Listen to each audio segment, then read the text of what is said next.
With 4.5 million Instagram devotees, the self-styled body coach is now the proud owner of an MBE thanks to his YouTube videos during the pandemic. Passion, positivity, and determination have driven the 37-year-old's success, but as he confides today, the secret ingredient in his ascendancy to near-national treasure status is his wife of 4 years, former model Rosie Jones. Rosie is 100% pivotal to my success, Joe admits. I met her as I was becoming famous and things were blowing up, and I was in love from the moment I met her. I didn't get tempted by the nightclubs and red carpets and fame. Instead, I've just been focused on being a good dad and just being the body coach. I don't get distracted by any of the other things that come with being recognized and having the sort of audience I have.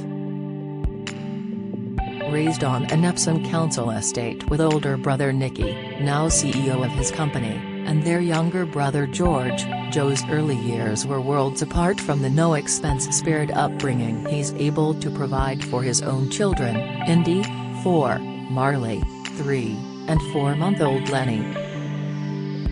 His roofer dad Gary, now 62, struggled with heroin addiction, and his mother Raquela's OCD-fueled anxiety and depression meant domestic stability in the Wicks household was only ever fleeting. It's clear today that those early experiences shaped Joe's attitude towards relationships. My mom and dad were never married, and I didn't believe in marriage, says Joe, whose latest venture is 3 days of pop-up fitness events this weekend in central London, designed to combat the tendency people have to abandon their New Year resolutions to get fit in mid-January. I used to have a really negative view on commitment and used to think, no one stays together. I used to think all these negative things about commitment and loyalty. Today, he smiles as he tells me, the glue that holds me and Rosie together is commitment. That's what we both really value, and when I met Rosie, I loved the idea of us being grandparents with our kids and showing you can stay together and be happy. We both also love raising our kids as lovely people and just being present with them. We're so joined by that we don't often disagree, and I learn so much from Rosie just by watching her. She's quite naturally patient, whereas I'm impatient. I have to work at it, but for her it's really easy. When Joe's not demonstrating burpees to his online disciples, he's likely to be found burping new arrival Lenny or hanging out with Rosie, 32, and the children at their 5-bedroom £4.4 million Surrey mansion. Lenny is amazing, gushes Joe. She's got such beautiful olive skin, she looks like she's got a tan every day. She's really cute, and she's just slotted in really well. I thought it was going to be a big jump between 2 and 3, but because Indy is 4, she dresses herself and she's a bit more independent, so it's definitely not as stressful as I thought it would be. I'm lucky in that I can work from home, so we have that teamwork element.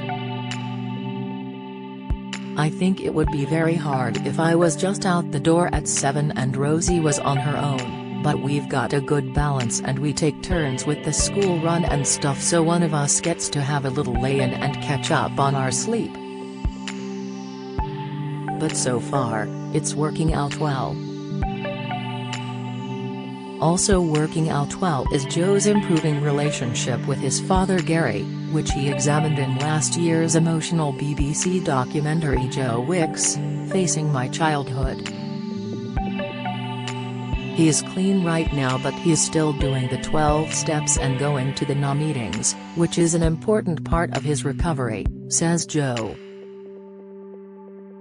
I've just learned to pull him in a bit more, to get him to come round for a bit of dinner, or I'll say, let's go out on the motorbikes for a few hours, So rather than let him isolate, I'll say to him, you need to be doing all the things that work for you, so let's go for a walk or let's go for dinner.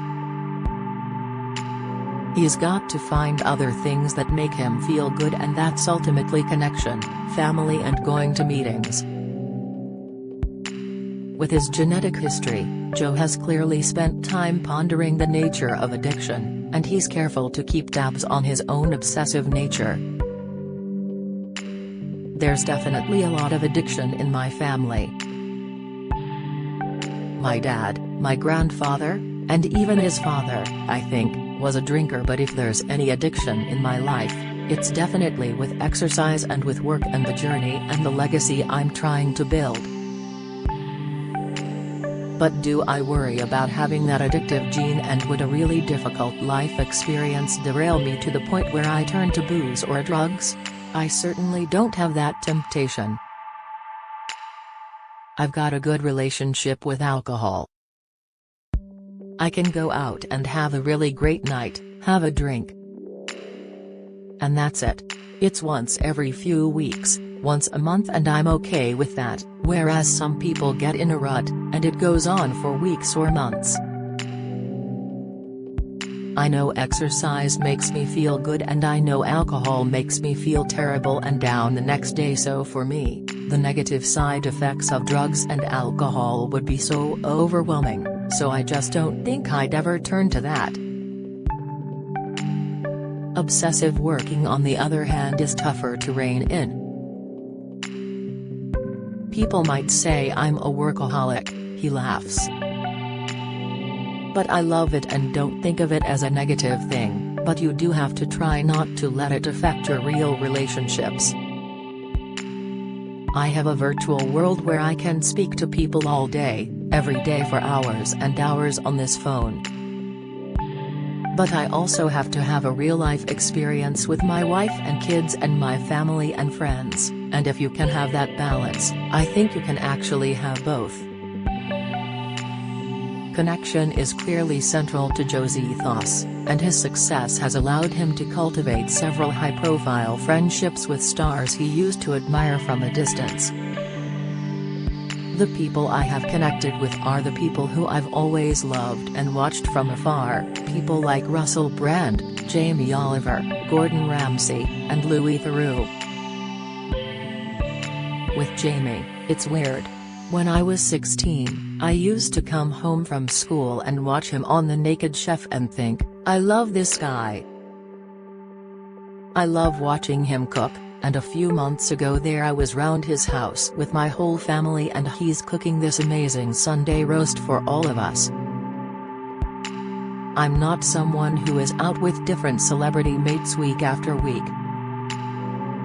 I'm not a party guy, but I think you're only drawn to the people who inspire you and have a positive energy about them. But me and Jamie aren't hanging out all the time though. That's the first time I've been round his house, but I took my kids, and we had a great day.